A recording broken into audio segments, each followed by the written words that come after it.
Rack and stack, selecting and installing a network rack. By the time this nugget is done, you will be able to select and install a network equipment rack. In the grand scheme of things, we are stepping away from cabling to install the rack, which will hold the components that makes the cable do something. To hone in specifically on our installation, this is what I'm talking about when I say a network equipment rack. Now, I don't know if you can see through it because the camera flash went through. It's empty right now. And honestly, based on the equipment that we have for this office, which is a couple little NAS servers, meaning storage devices right here, there's a network switch sitting on top of the rack, and a patch panel. This is a little bit too big, and in our mission, we're trying to clean up the MDF all at the same time. So we'll select a rack that's sized a little bit more appropriately. Here are the rack mounts that we have available to us. My favorite is actually right here, the wall mount enclosed rack. I like this because you can make it look so clean. Probably not this clean because that's a posed picture. Notice none of the devices down there have network cables. And likewise, this device doesn't have any lights at all. Now, you're probably going to hear me say that a lot throughout this entire series. Oh man, that looks clean. That looks awesome. And start thinking, does how clean it look really affect its functionality? Technically, no, it doesn't. However, I have been in hundreds of server rooms, and they are a physical representation of all the configuration and documentation that goes into making a network run well. If you see a messy server room, this being a perfect case in point, and chances are very good that the configuration and management of that network will also be very messy. So yes, cleanliness does matter. Your mother was right. Now notice a key element on the top of this rack, a fan. That's one of the issues that I've seen with these racks. A lot of people put them in and don't think about proper ventilation. Usually all the network devices that go in here suck in air from the front or the sides and kick it out the back. If you don't have ventilation on this device, that starts turning into a furnace that ends up cooking your devices. And that's where this one comes in, a wall mount frame. Doesn't have some of the security features of the wall mount rack, and that's actually something I should mention. These work great in open areas. It's not always the case that you'll end up with a dedicated MDF room. So if you have an open area where you need to put your network devices where other people can get to that may not be authorized to work with them, you might want to put it into a locked cabinet like this. And usually if there's a lock on it, you'll have a fence or a glass window in front of it. These work well in the MDF or the IDF behind a locked door. Now don't mistake the wall mount frame for one of these, which is exactly what you see right here. This bracket holds the patch panel. Depth-wise, you only get about 3 or 4 inches on it. If you search for wall mount rack, a lot of times these show up. People buy them and find out I can't mount any equipment inside of here because it's only designed for that patch panel, which terminates the cables that are running into the MDF. We'll talk a lot about the patch panel in the next nugget. Now, I do want you to notice that little hinge right there, which is very handy. If you need to add cables into the patch panel later, it's always done from the back. And having that hinge allows you to unscrew the patch panel on one side and roll it out so the backside can be easily accessed. These are awesome. A lot of times if you have a very small server room, you can mount 3 or 4 or sometimes 1 or 2, depending on the size of vertical wall mount that you buy, in a really tight space. Bringing a Google image search in there on a vertical rack mount, this is what it actually looks like when you mount equipment in there. And you can see a lot of them are pretty strong, where you can even mount a beefy looking server or a router right below a patch panel or a switch or all kinds of other stuff. Notice over here, they even have some enclosed vertical mounts. It looks like a document shredder. But you can actually tack that to the back of the wall, put your server equipment in there, and then close the flap. So all this top row of devices you'll usually see in smaller installations, whereas the bottom row down here you'll usually see in a larger installation. This one you saw sitting in our server room, which is the enclosed rack, or sometimes you'll hear it a rack on wheels depending on the size. You'll also see these racks used a lot of times in audio equipment, where people will wheel in a public announcement system or stereo equipment or whatever. These come in a whole variety of shapes and sizes with or without wheels. The beauty of them is you have this security. You have the sides bolted on there. You have a locking mechanism sitting on the front. This is an example of an enclosed rack used inside of a data center. Now take a look at how they did the ventilation. These enclosed racks actually get air shooting in from the floor, meaning this is a raised floor. Underneath it is all the ventilation. So it shoots cold air up the front of this rack. The network devices and servers that are in there suck that cold air through. And then right up here is a ventilation attached to the back of the rack where it sucks the air out and either shoots it into the air, or a lot of them will have enclosed systems where they'll have air conditioning and water cooling and everything else that cools this air back down and recycles it back through the whole system. It depends how green and environmentally friendly that data center is. Now, these last two are probably the most common because they're the cheapest and they've been around the longest. A 2-post and 4-post rack. You'll take these into the MDF or IDF and bolt them to the floor with concrete screws, some heavy-duty stuff to make sure it stays in place. Then you can start mounting all of your network equipment that just hangs out the back of this 2-post rack. Or if you've got large servers to mount, you can get a 4-post rack where it actually puts rails inside of here and you slide the server into there so it's supported both on the front and back of the device. Sometimes I've seen people put servers in this thing to where they literally hang down in the back and bend the whole frame because they didn't care. I go back to my comment on cleanliness. The last point of discussion I want to have with you before we set up our own rack is understand what is going into this rack, how much stuff can be fit in there. So first off, racks are sized based on unit sizes, or most people will say U as an abbreviation.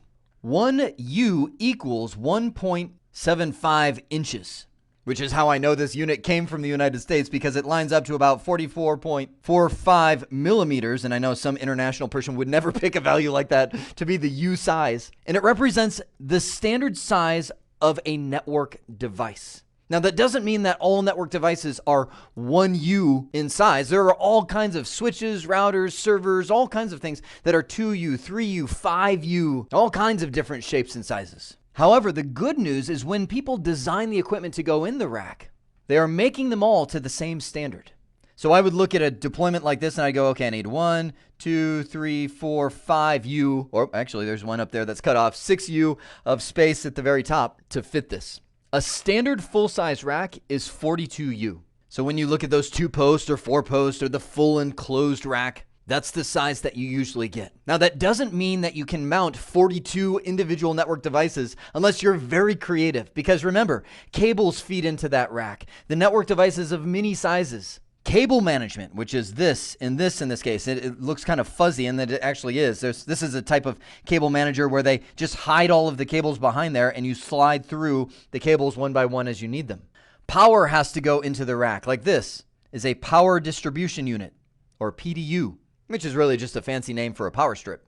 Shelves can go into that rack. A lot of times I'll see people put a sliding monitor into the rack where it's a flat screen monitor that slides in there. And when they need to work on the devices, they literally slide this thing out and it flips up in front to where they have a display and they can now work on any of the devices inside of the rack. Some very creative people and economical people will start mounting things in the back of the rack. So for example, if the switch only goes maybe that depth in, they'll back it up to another network device behind it. Maybe it's a PDU like this power distribution unit. Maybe it's another switch depending on how much room you have. But when you do that, you have to think about ventilation. You will actually find design templates in Visio and a lot of the CAD tools out there where people can draw up and sketch their rack before they go install it.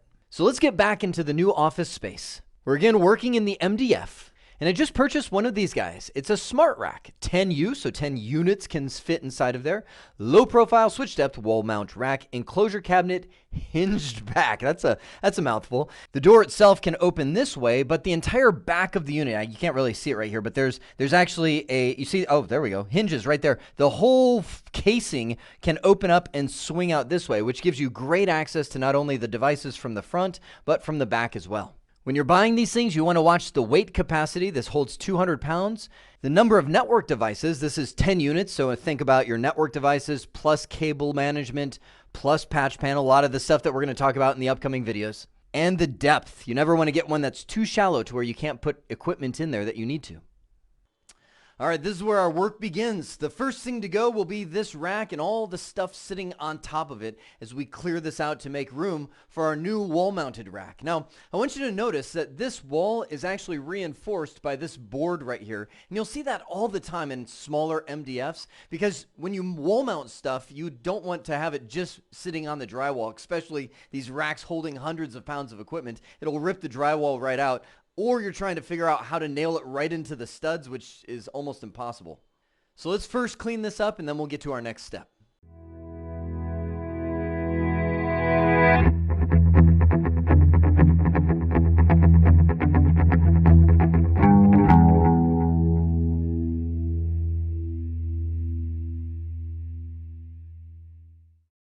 All right, we've now got our new wall mount cabinet that just arrived in the mail in the box. Our friend Nate here is going to help me because this is a two-man job.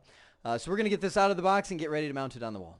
All right, so the great thing about this wall mount cabinet is the whole back of it comes off, so you don't actually have to deadlift this thing and hold it here while we're waiting to mount it. You can actually take the back off, mount the back up there, then you can put the rest of the cabinet on top of the backing that you just put up there.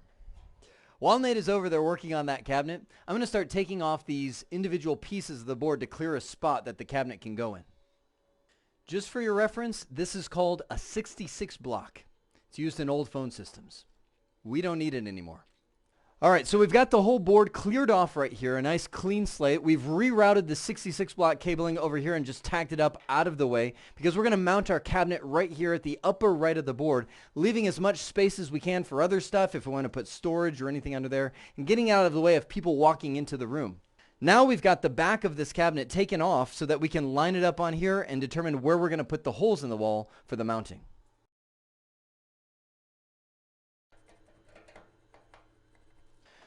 5/8 spade bit. Really? No, you're just making that up.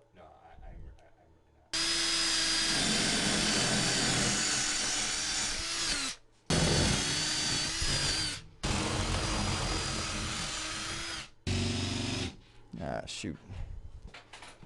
That's not going to be good for our switch here.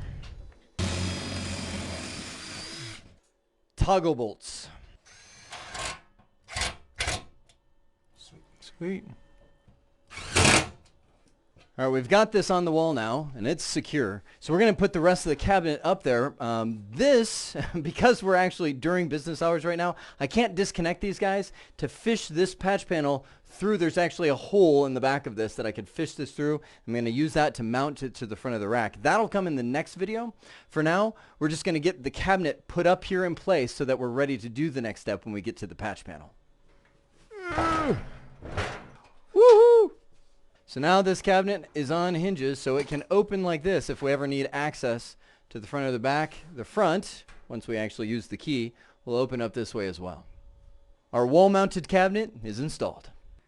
Now I started off by saying you will be able to select and install a network equipment rack. And this is how we're going to prove it. Now I've written up some theoretical steps, and there's some value to doing them, but I'm telling you, there's no replacing the practical, hands-on of installing a network rack yourself. Now the rack that I selected was a large one, but you saw there's many different shapes and sizes that they come in. Research and purchase a small network rack or shelf for your home or office lab area. Place it in the location of your mini MDF. This is starting to get really good now. As we move into the upcoming nuggets, a lot of the puzzle pieces of network connectivity will begin to come together. I hope this has been informative for you, and I'd like to thank you for viewing.